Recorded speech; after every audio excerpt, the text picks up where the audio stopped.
అమ్మా నువ్వు గుర్తొస్తున్నావే, నా బిడ్డను చూస్తుంటే నీ గర్భంలో మేము ఎలా ఉన్నామని, నా బిడ్డ తల్లవుతుంటే తాపత్రయం పడుతుంటే, తన బిడ్డ తంతుంటే తన్మయం పొందేనే. అమ్మా నువ్వు గుర్తొస్తున్నావే నా బిడ్డను చూస్తుంటే. అద్భుతమైనటువంటి విషయం.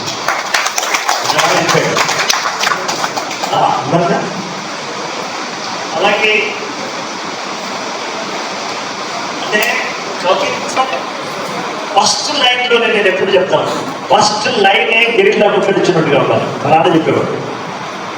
షాకింగ్ పట్టుకోవాలి, చెవిని మొదలు పట్టుకోవాలి. ఆ తర్వాత హృదయంలోకి వెళ్ళాలి. ఆ హృదయంలో మన స్ట్రాప్ ఒక్కసారి గుద్దితే 100 ఏళ్ళు బాగున్నట్టుగా ఉండాలి. అది కవిత్వంలో పడుతుంది.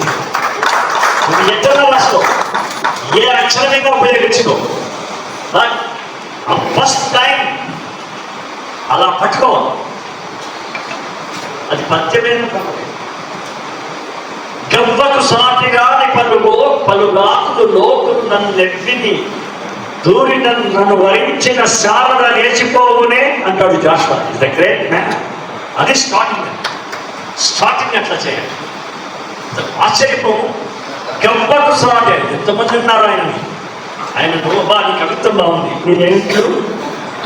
మీరేమిట్లు అంటే నేను మాలా అవునా అయ్య దూరం అన్నప్పుడు ఆయన గుండెలో బాగా కూర్చున్నట్టు అయ్యేది. ఆయన విశ్వనాథ సత్యనారాయణ గారి చేత నేను గడ్డపై నిలబెట్టుకున్నాను. అది వేరే విషయం. బిగినింగ్లో మీరు లైన్ అలా ఆకర్షించాలి. అమ్మాను గుర్తుకొస్తున్నామే తప్పన మొదలెట్టాడు. ఏం చెప్తాడు? చాలామంది అమ్మ గురించి రాస్తారు. అమ్మా నా బిడ్డ నా కడుపులో తిరుగుతూ ఉంటే నేను నీ కడుపులో ఎలా ఉండేవాడు నాకు గుర్తొస్తుందని చెప్పి. బ్యూటిఫుల్. అలాగే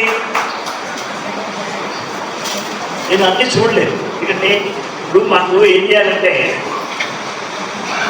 ఒక 10 రోజుల ముందే పుస్తకం పంపించాను. కానీ నిన్ననే పుస్తకం మార్చేకి ఎట్లా పంపిస్తారు పాపం. నిన్ననే బైకింగ్ అయితే వాళ్ళంటే బిగినింగ్లో పంచింగ్ అంటే ఇది పాట కాదు, మన సాధనాల నాయకులు గారు రాశారు.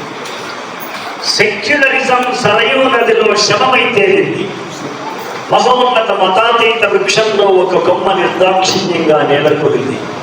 మొత్తం 2014 నుండి 2025 దాకా ఉన్న ఢిల్లీ రాజకీయం మొత్తం ఇందులో కనపడలా.